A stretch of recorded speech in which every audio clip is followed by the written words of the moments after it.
afternoon, everybody, and here's a little story that I'd like to dedicate today to a little boy called Noah and his brother Jonah, who's in the Jelly Beans at nursery, and their little baby sister Penelope, who's in the Jelly Babies. I'd also like to dedicate it to a little girl called Emily, who's not long turned 3, and her mummy is Alicia, and her daddy is Adam, and they're friends of ours, and I'd like Emily to really enjoy this story.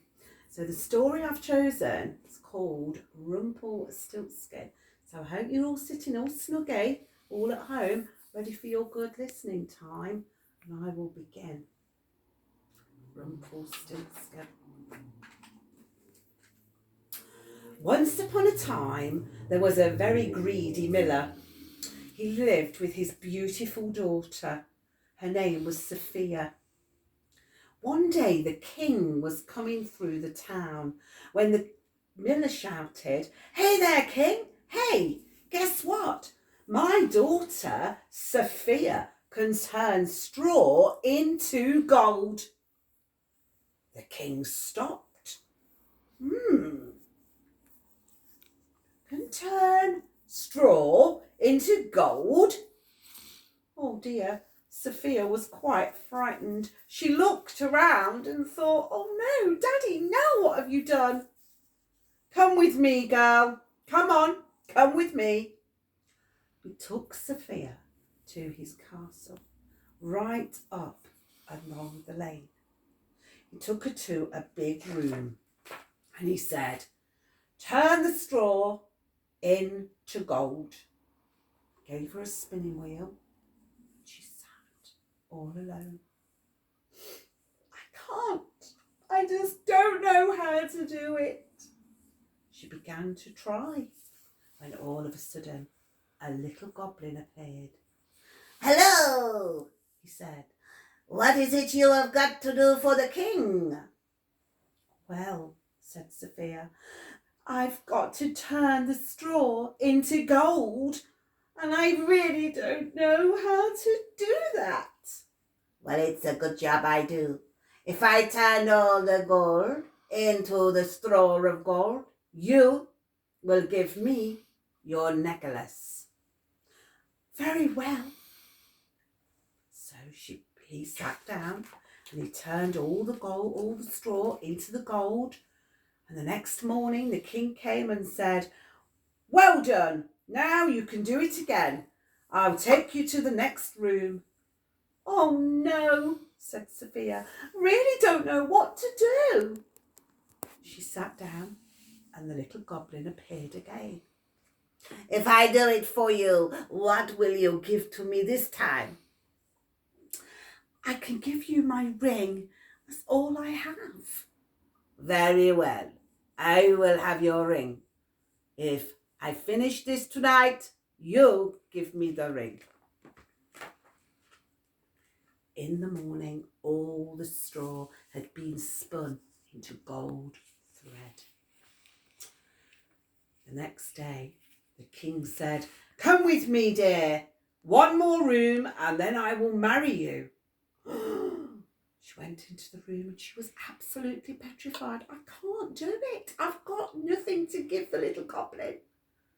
The little goblin came. "What will you give me if I turn the straw to gold?" "I have nothing," said Sophia. "I have nothing at all to give you."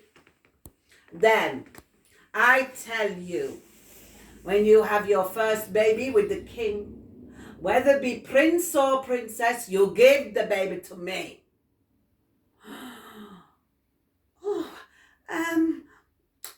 Okay. Sophia thought, well, that won't happen and it'll be a very, very long time and he'll be forgot anyway, so okay. In the morning, the king was so pleased. "Sophia, will you marry me?" he said. Sophia said, "Why, of course, Your Majesty, I will be your bride." A big ceremony happened. They had a wedding breakfast with page boys and bridesmaids and songs and dance and fun and laughter, and everybody came along to the palace. Lots of fun. 1 year later, the Queen Sophia had a little baby boy. Oh, how she fell in love with her little baby boy. She called him Freddie Ray. He was her world, Prince Freddie Ray. But the Queen had forgotten about her promise to that little goblin. Suddenly, he arrived. "I will take the little boy," he said, and he reached out for the baby. "Oh, no, said Queen Sophia. "Take anything, the horses, the dogs, the jewels, everything. Please, you must not take my Prince Freddie Ray. You mustn't." "I don't want jewels. I will bargain with you.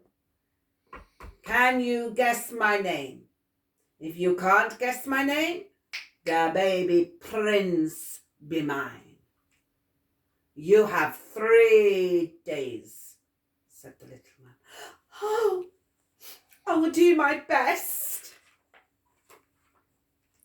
The king and queen sent everybody out. They had to go and look to find the goblin's name.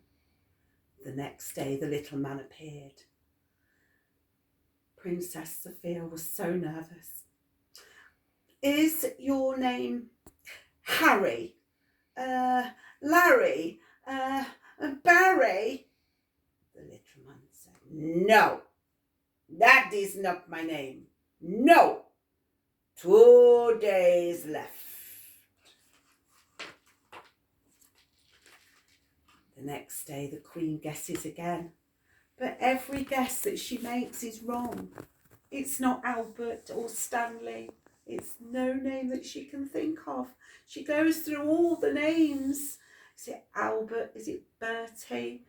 Is it Colin? Is it David? Oh, is it Egbert? Who can it be? She cannot get it right. The little man was very pleased. "You do not know my name." And off he went. But that night there was a woodcutter, and he was working out in the forest, and he saw a little man dancing round the fire. It was the goblin, and he was singing a little song.